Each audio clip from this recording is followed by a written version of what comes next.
Hello friends, तो कैसे आप सब। आई होप आप सब अच्छे होंगे। तो आज की इस वीडियो में हम क्या देखने वाले हैं, एनसीईआरटी ज्योग्राफी क्लास 10th के चैप्टर आपका कौन सा है, चैप्टर आपका 6। तो चैप्टर 6 का नाम क्या है, विनिर्माण उद्योग। तो आपको क्या करना है, वीडियो को पॉज करना है, अच्छे से समझना है, नोट्स भी बनाते चलने हैं। तो चलिए करते हैं हम चैप्टर को स्टार्ट। विनिर्माण उद्योग, सबसे पहले तो हम देखें कि विनिर्माण होता क्या है। जैसे नाम से ही पता चल रहा है, ठीक है, किसी चीज का क्या करना, निर्माण करना, बनाना उसको। जब कच्चे माल को मूल्यवान उत्पाद में बनाकर अधिक मात्रा में वस्तुओं का उत्पादन किया जाता है तो उस प्रोसेस को हम क्या कहते हैं, विनिर्माण। यहाँ हम कह सकते हैं वस्तु निर्माण। ठीक है, अब विनिर्माण का महत्व क्या होता है, क्यों करते हैं। तो विनिर्माण उद्योग से कृषि को आधुनिक बनाने में मदद मिलती है। दूसरा पॉइंट देखें तो विनिर्माण से प्राइमरी और सेकेंडरी सेक्टर से रोजगार के अवसर बढ़ाने में मदद मिलती है। किसी देश में बड़े पैमाने पर विनिर्माण होने से देश में क्या होती है, संपन्नता आती है। ठीक है, विनिर्माण द्वारा जो उत्पादित वस्तु से निर्यात बढ़ता है, जिससे विदेशी मुद्रा भी देश में आती है। इससे बेरोजगारी, गरीबी दूर करने में मदद होती है। लोगों की आय के लिए कृषि पर से निर्भरता कम होती है। ये है सब विनिर्माण का महत्व। तो आपको इसे ही फ्लो चार्ट में याद करना है। उद्योग की अवस्थिति देखिए, ठीक है। तो कारक कौन कौन से होते हैं कि ऊर्जा की उपलब्धता पर निर्भर होता है, बाजार की उपलब्धता पर, जो पूंजी होती है पैसा, उसकी उपलब्धता पर निर्भर होता है। कोई भी उद्योग हम जब करते हैं तो पूंजी सबसे ज्यादा जरूरी होती है, क्योंकि आधारभूत ढांचे की उपलब्धता पर निर्भर होता है। श्रम की उपलब्धता, अगर हम काम में मेहनत नहीं करेंगे तो वो चलेगा कैसे। कच्चे माल की उपलब्धता होती है। तो ये सब क्या है, ये सब हो जाते हैं आपके कारक। उद्योग के प्रकार की बात करें तो पहले आ जाते हैं कच्चे माल के आधार पर वर्गीकरण। तो कृषि आधारित उद्योग, कृषि आधारित में आ जाता है कपास, ऊन, जूट, सिल्क, रबर, चीनी, चाय और कॉफी। खनिज आधारित उद्योग की बात करें तो लोह इस्पात, सीमेंट, एल्यूमिनियम, पेट्रोकेमिकल्स। भूमिका के आधार पर, अब ये तो हमारा कच्चे माल के आधार पर था। अब हम देखें कि भूमिका के आधार पर वर्गीकरण।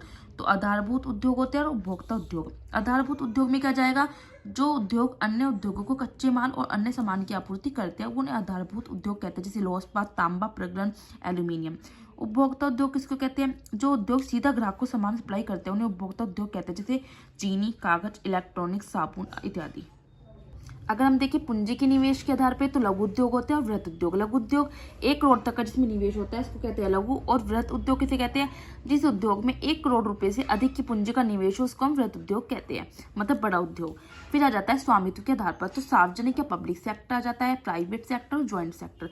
सार्वजनिक या पब्लिक सेक्टर क्या होता है, जो उद्योग सरकारी एजेंसी द्वारा प्रतिबंधित होते हैं, जैसे सेल, ओएनजीसी आ गया। और अगर हम बात करें प्राइवेट सेक्टर की तो व्यक्ति या व्यक्तियों के समूह के द्वारा जो संचालित होते हैं, जैसे टिस्को हो गया, महिंद्रा या रिलायंस। ज्वाइंट सेक्टर में क्या आता है, जो उद्योग सरकार और व्यक्तियों द्वारा साझा रूप से प्रबंधित हो। ठीक है, उदाहरण जैसे प्रबंधित हो। ठीक है ना, ऑयल इंडिया लिमिटेड हो गया तो ज्वाइंट सेक्टर का जाएगा।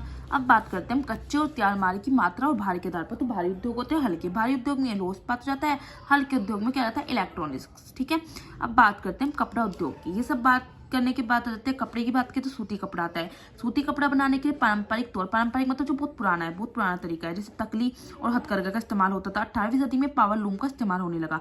इंग्लैंड में जो मिल थे उनमें जो कपड़ों की आयात के कारण भारत का कपड़ा उद्योग क्या होगा, तबाह होता गया, मतलब धीरे धीरे बेकार होता गया।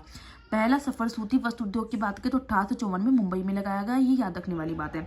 शुरू में महाराष्ट्र और गुजरात तक सीमित, यहाँ कच्चा माल, बंदरगाह, श्रम, नम जलवायु की उपलब्धता थी, तो इसलिए क्या है, इसलिए यहाँ पर ये ज्यादा चला।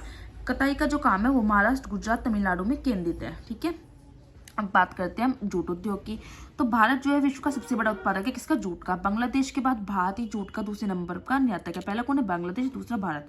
भारत में बात करें तो 80 जूट मिलों में ज्यादातर पश्चिम बंगाल में है। पहला पटसन मतलब जूट उद्योग कोलकाता के निकट रिशारा में 1855 में हुआ। 1947 की बात करें जब देश का विभाजन हुआ था तो पटसन मिल में क्या हुआ था, भारत में पटसन मिले तो भारत में रह गई थी, लेकिन 3/4 जूट उत्पादक क्षेत्र पूर्वी पाकिस्तान अर्थात बांग्लादेश में चला गया था। हुगली घाटी की बात करें, इसके गुण क्या है, तो जूट उत्पादक क्षेत्रों से निकटता, सस्ता जल यातायात साधन मिलता है, रेलवे सड़कों का अच्छा जाल है, इसलिए हुगली घाटी जो है फेमस है। बात करते हैं चीनी उद्योग की। तो भारत जो है गुड़ और खांडसारी का सबसे बड़ा उत्पादक है। और फिर बात करें दूसरे नंबर पर उत्पादक है किसका, चीनी उद्योग का। भारत में 460 से अधिक चीनी मिले हैं, 60% मिले तो उत्तर प्रदेश और बिहार में ही है।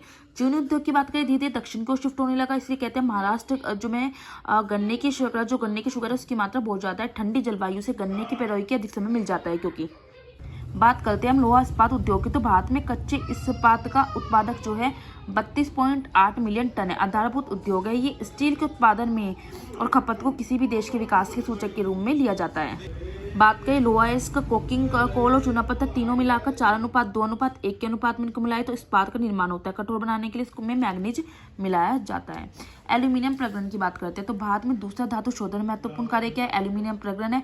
एल्यूमिनियम को मिश्र धातु में बदला जाता है। भारत में 8 प्लांट है इसके। कौन से कहाँ है? उड़ीसा, पश्चिम बंगाल, केरल, उत्तर प्रदेश, छत्तीसगढ़, महाराष्ट्र और तमिलनाडु में। 2004 में बात करें तो भारत में 600 मिलियन टन एल्यूमिनियम का उत्पादन हुआ था। ठीक है, बात करते हैं रसायन उद्योग की तो भारत में सकल घरेलू उत्पाद में रसायन उद्योग का शेयर 30% है।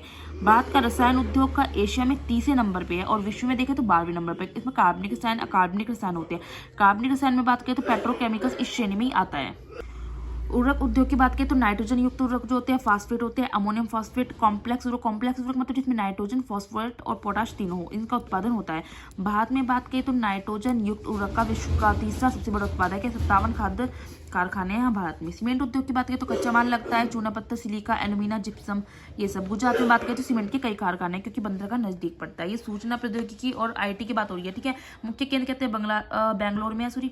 और देश में 18 सॉफ्टवेयर टेक्नोलॉजी पार्क है। औद्योगिक प्रदूषण और पर्यावरण निम्नीकरण की बात करें तो वायु प्रदूषण भी होता है जब ये उद्योग होते हैं, क्योंकि उद्योग में वृद्धि से पर्यावरण को नुकसान पहुंचता है। Carbon monoxide, carbon dioxide, sulphur dioxide के बढ़ते स्तर से वायु प्रदूषण होता है। जल प्रदूषण भी होता है क्योंकि क्या होता है, फैक्ट्री से कचरा निकलता है, गैसें निकलती है, ध्वनि प्रदूषण होता है और जल का तापीय प्रदूषण भी होता है। तो चैप्टर हो जाता है आपका कंप्लीट। अब मैं स्टार्टिंग से आपको वीडियो दिखा रही हूँ। आपको क्या करना है, वीडियो को पॉज करना है और अपने नोट्स बनाते चलना है। थोड़ा पीछे शोर हो रहा था, प्लीज़ उसको इग्नोर करें क्योंकि घर में वीडियो बनती है तो थोड़ा बहुत शोर होता ही रहता है। तो पीछे जो भी शोर आता है प्लीज़ उसे इग्नोर करें। घर में बहुत शोर होता रहता है तो मुझे वीडियो बनानी जरूरी थी, इससे मैंने वीडियो बना दी है। ठीक है, आपको वीडियो को पॉज करके अपने नोट्स जरूर बनाने, नोट्स बनाते चले। ठीक है, नोट्स काफ़ी इंपॉर्टेंट है, बिना नोट्स के आप अपनी पढ़ाई नहीं कर पाओगे क्योंकि ठीक है, तो नोट्स सबसे ज़्यादा जरूरी होते हैं।